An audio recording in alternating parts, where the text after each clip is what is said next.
ആത്മവിശുദ്ധീകരണത്തിൻ്റെയും പാപപരിഹാരത്തിൻ്റെയും ദിനങ്ങളിലൂടെ സഭ കടന്നുപോകുന്ന നാളുകളാണ് വലിയ നോമ്പുകാലം. നോമ്പും ഉപവാസവും പ്രാർത്ഥനയും ആത്മസംയമനവും വഴി ജീവിതത്തിൽ എവിടെയോ വെച്ച് നഷ്ടപ്പെട്ട വിശുദ്ധി തിരിച്ചെടുക്കാനാണ് നാം പരിശ്രമിക്കുന്നത്. ഹൃദയത്തിൻ്റെ വിശുദ്ധി എന്നത് കാപട്യമില്ലാത്ത ഭക്തിയാണ്. പ്രിയപ്പെട്ടവരെ, ഈ വലിയ നോമ്പിൽ ഇന്ന് നമ്മൾക്ക് ധ്യാനിക്കാനായി കിട്ടിയ സുവിശേഷ ഭാഗം വിശുദ്ധ ലൂക്കായുടെ സുവിശേഷം 4 അധ്യായം 16 മുതൽ 19 വരെയുള്ള വാക്യങ്ങളാണ്. യേശു താൻ വളർന്ന നസ്രയത്തിൽ പതിവ് പോലെ സാബത്ത് ദിവസം സിനഗോഗിൽ പ്രവേശിച്ച് യെശയ്യാ പ്രവാചകന്റെ പുസ്തകം വായിച്ച് തൻ്റെ ദൗത്യം പ്രഖ്യാപിക്കുന്നു. ദരിദ്രർ, ബന്ധിതർ, മർദ്ദിതർ എന്നിവർക്ക് ആശ്വാസവും മോചനവും നൽകുന്ന ദൈവാത്മാവിനാൽ അഭിഷിക്തനായ രക്ഷകനായി യേശു തന്നെ വെളിപ്പെടുത്തുന്നു. യേശു പതിവ് പോലെ സിനഗോഗിലെത്തി. നമ്മുടെ ജീവിതത്തിലെ ആത്മീയ ശീലങ്ങളും ആരാധനകളും കൃത്യതയോടെ നിർവഹിക്കാനുള്ള ഓർമ്മപ്പെടുത്തലാണ് പതിവ് പോലെ.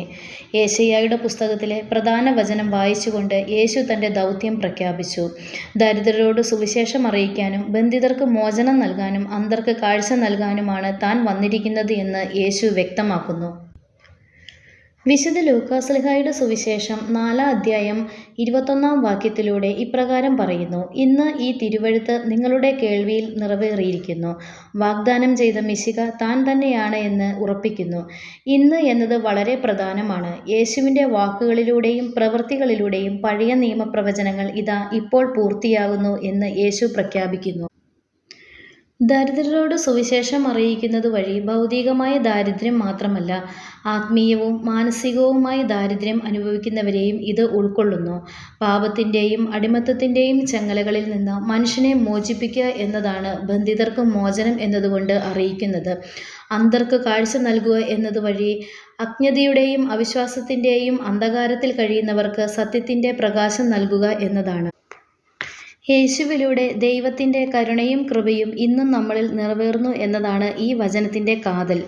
ഈ വചനം നമ്മുടെ ജീവിതത്തിൽ നിറവേറണമെങ്കിൽ യേശുവിനെ പൂർണ്ണമായി വിശ്വസിച്ച് പ്രത്യാശയോടെ അവനിലേക്ക് തിരിയേണ്ടതുണ്ട്.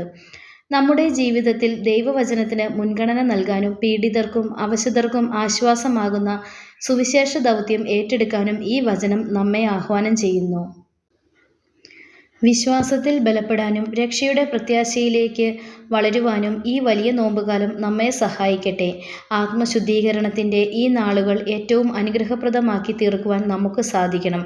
അതിന് സർവശക്തനായ ദൈവം നമ്മെ അനുഗ്രഹിക്കട്ടെ.